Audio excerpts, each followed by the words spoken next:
In the world of dragons and humans, young Drake is faced with the daunting responsibility of leading his disciples and preparing for the inevitable confrontation with the Queen. While Drogon, a seasoned elder, is away on business, Drake and his companions, Luke and Azazel, take the opportunity to push the limits of their training. Amidst the physical and mental challenges, Drake is plagued by questions about the past and the legacy he has inherited.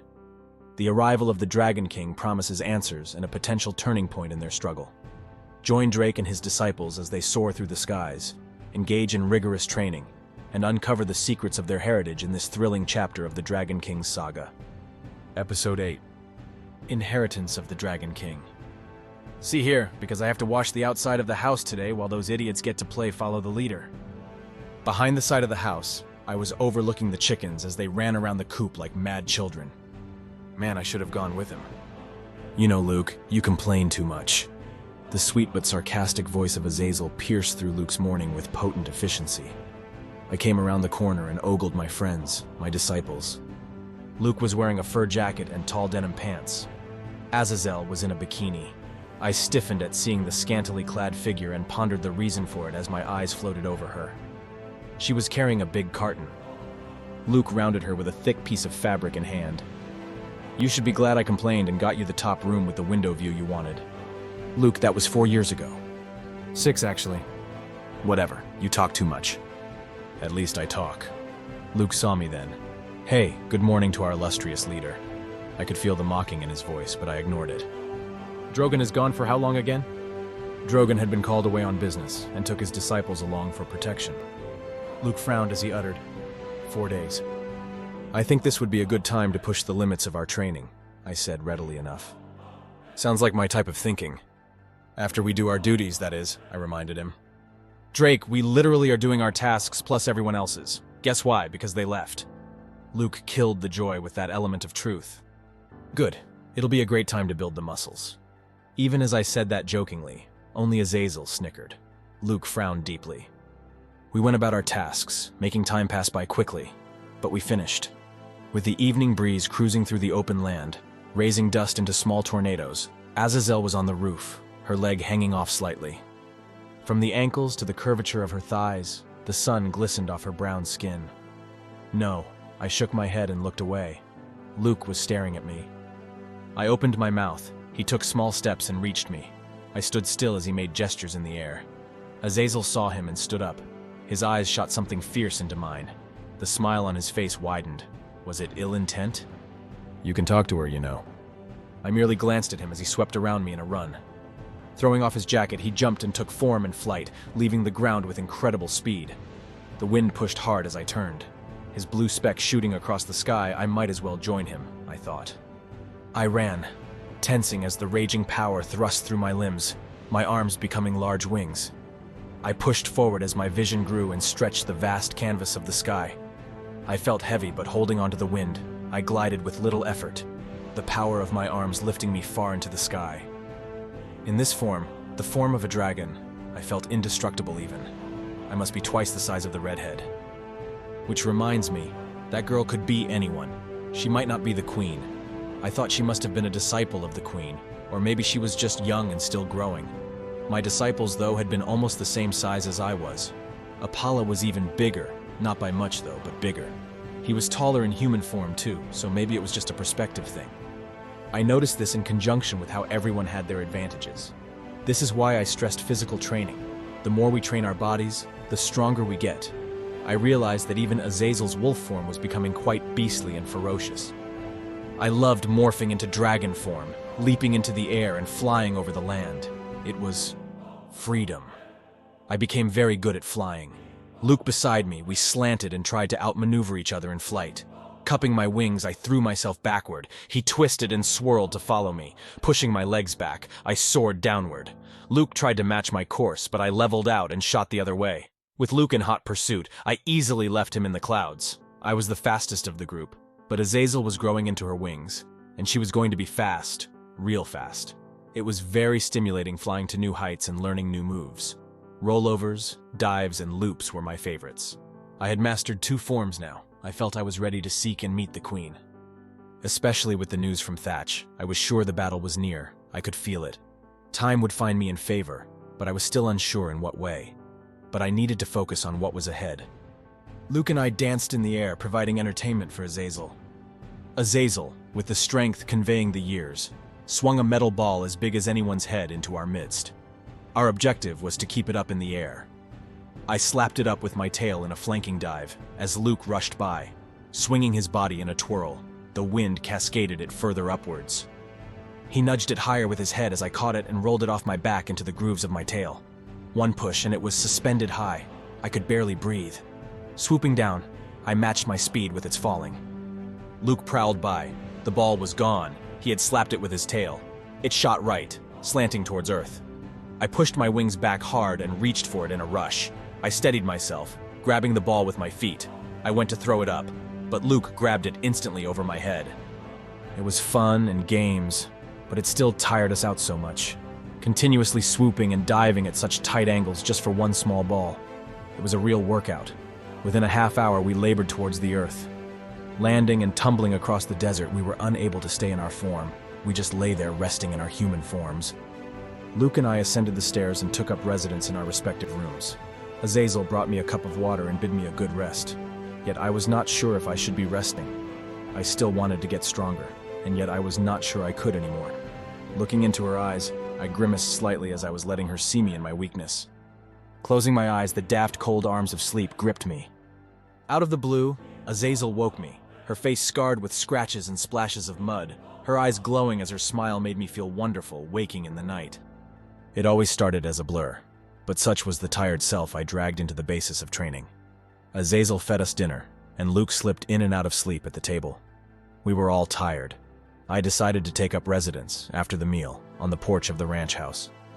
I sat wondering when this would all be over, when my life would actually start again. All I really knew was training. It was starting to get to me. I thought a lot about Thatch and the others, wondering if they felt the same way. I would like to believe they too had dreams to chase, though I knew it was not to be until this mission was over. We could never rest easy until the Queen was dead. It had been such a long time, though, and it seemed there was no end in sight. Hey! I turned my head swiftly to see Azazel, strolling up to me with a cup steaming with something fierce. You okay? You're just sitting there. I'm fine, Azazel. Even as I said that, I could not help smiling at the sight of her. She had that warmth I could only be in awe of, second to Thatch. Funny I would think of both of them as something that comforts me. But I was a man, and that comes naturally, I think. The question of whether that makes me weak was another question. What manner of training has mud stuck in your hair? Her face got red. She shuffled a little as she sat beside me on the porch step. Me and Luke were rolling in the dirt, wrestling around. He is pretty aggressive when he fights. I cannot keep up with him or you, she said, finally giving me the cup. I sipped some and felt the slight pepper tinge as the sweetness drowned into my subconscious. Thanks, but I think you are better. He just fights to win. You fight to defeat your opponent. You both are equal. You just have different methods. I looked upon the stars and instantly had an epiphany, a sudden understanding of what needed to be done. I needed to look for the king, not the queen. The king was the pinnacle of knowledge. He knew why the previous dragon lost to the queen. He might have his own power and naturally could be helpful to my cause.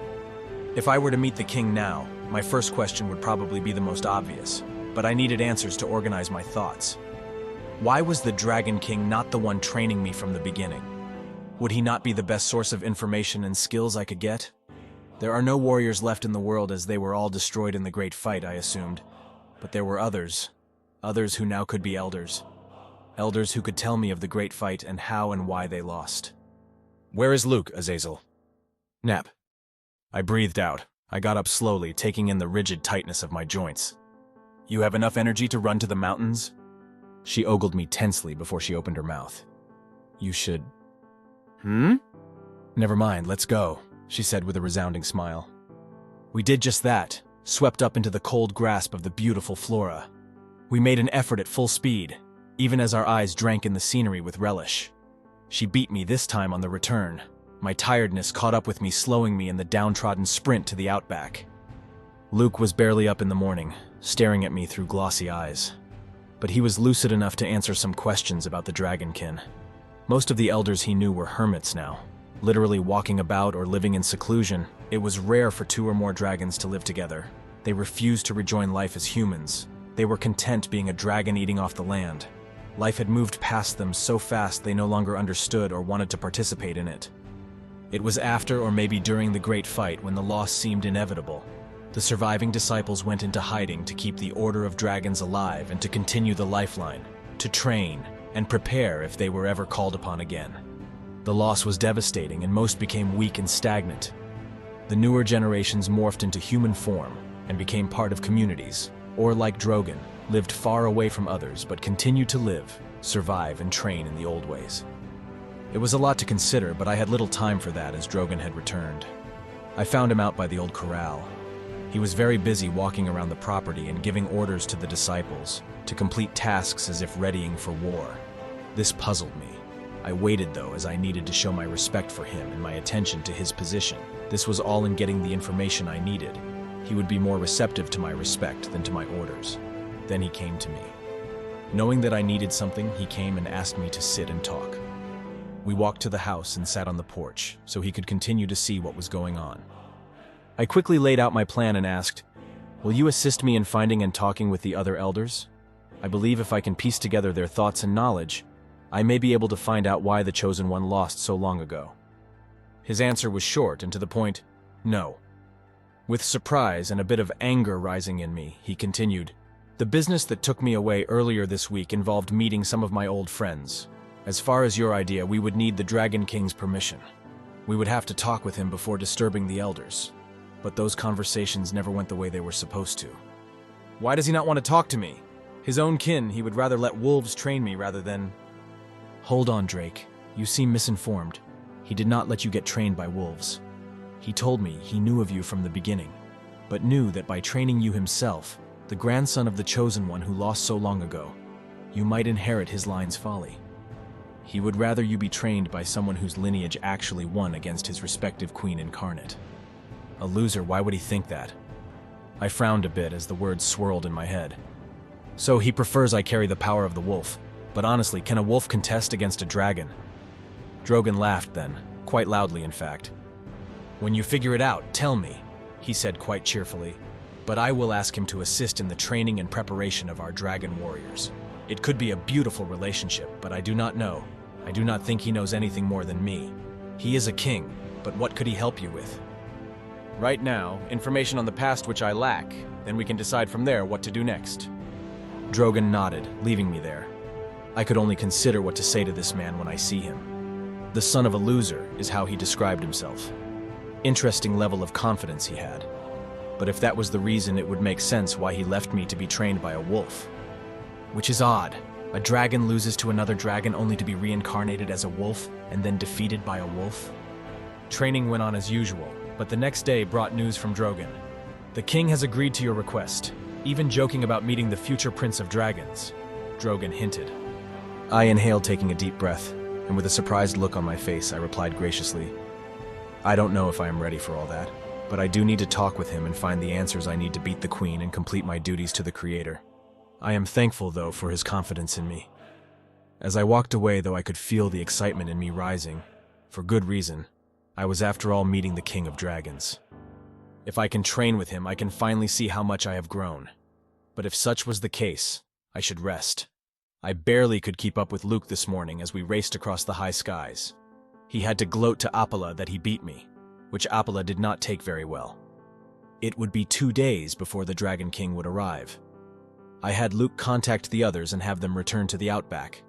When they arrived, they would need to be prepared to be presented to the king. There was also a lot of preparation to be done, as I wanted a strategy laid out to present for his approval.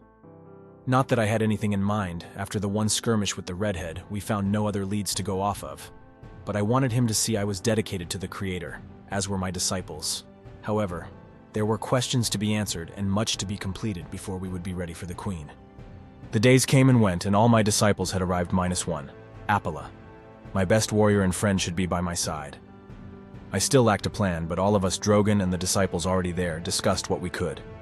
"We only know that she is using humans. The possibility of her having a dragon ally is high as well. We should prepare for that as well," Thatch said. "Which dragon would disgrace themselves and join that witch?" Luke lamented. Drogon taps Luke on his head. "You forget, young apprentice. Not many dragons fall under the grace and protection of the Dragon King. Some old ones would naturally not respect him unless beaten in battle. Dragons are territorial. Only way to rule a dragon is to beat one. If she beats one, they would fall in line to serve her regardless of loyalty or morals. Better to serve her than die? John asks cautiously. Yes, that is pretty much it. Dragons were never cut from this fabric where loyalty is important. Some do not know the meaning. It is about survivability and power. Drogon says firmly. We all sat there in tense distortion to these facts. I could only hope it was not like that. Thatch told me Apala had an errand to run before he came with us. Errand, did I not give the order? I could only sigh. If this was to be the only instance of this, then so be it. I will find out when he comes back what could be so important. Word of the king's arrival was shouted by all through the outback. We all came out looking to the skies. A long line of dragons, 3 at the front, 1 dragon flanked on either side by a long line of dragons, all in unison. It was an organized procession flying toward us. The boom of wings and the collection of dust in their wake shrouded the arrival of the king. Drogon, myself, and my disciples were lined up. Which reminds me, why was Apala not here? I could only hope he did not run into any trouble. We were ready to welcome the Dragon King, tall, a shade of black, his underbody layered in deep gray. His body was wide and legs heavily laden. The scales were finer. As the dust cleared, slowly I could just start seeing the assemblage of dragons, large and small, with the 2 large dragons in the center. And to my astonishment, I saw a white dragon and I could not help staring at him. Apala! Me and the others looked back at John as his mouth was wide open, his face amazed. But as I stared at the white dragon, he came closer, shrinking by the second until he stood before me as a human. I ogled at Apala with restraint. I prevented the obvious reaction of bluntly calling his name. Azazel came to my side in a wistful fit. She snapped her finger at Apala. Where have you been? The group that came with the king morphed into human form and proceeded toward us. Drogon and I went out to meet them. Drogon nodded, and together we knelt before the king. Standing again, Drogon commenced with the introductions. The king was a slender man, with thick muscles. He had black hair. It was thick and wild, just like Apala. His eyes a dull black. His face was soft in features, but I could see by the corner of the eyes he was older than he looked. Then he addressed me. Chosen One, I am Draco III, 3rd Dragon King of the world since the Great Fight. This, the man you first found to be one of your disciples and your personal friend and confidant, is my son. You, the Chosen One, who would defeat the Queen and free us from our dishonor, stands before me, making me feel proud to know I can help now. Well, that is all because they believe in you, Drogon says gladly. I continued as I faced the king. The honor, my liege, is mine, and I would like to present to you my disciples, each and every one of them ready to lay down his or her life in defense of the realm and in the service of the Creator. As each was introduced, they morphed to dragon as we planned as a show of force and honor. As they finished, I explained that they all felt they had been trained and are physically ready to meet the Queen. But I and some of them know little about this world, what it consists of strongly, and what dangers await us as the Queen lives, he replied. This we can go over, but it has been a long trip. We need to recuperate and settle in, said the king as his eyes floated across the group. Let us retire and sit then, interrupted Drogon. A feast has been prepared and will be served in honor of your arrival, my liege. We can discuss the Queen tomorrow. I will prepare a room for us to counsel and have all available dragons and elders. That will not be needed, Drogon, for my gift to the Chosen One will be the ability to telepathically communicate outside himself and speak with any or all the dragons of the world.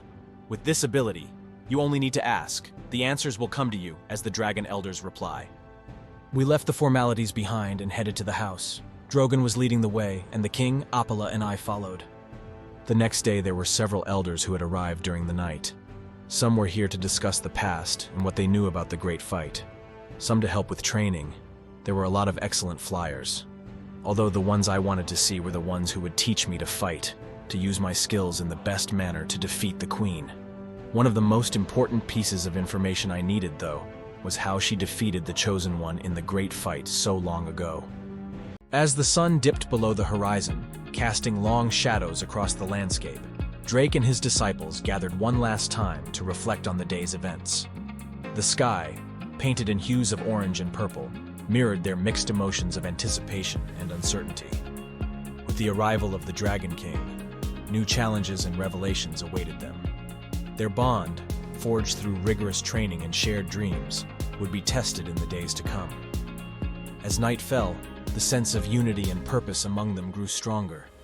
Together they were ready to face whatever the future held, determined to uncover the secrets of their heritage and fulfill their destiny.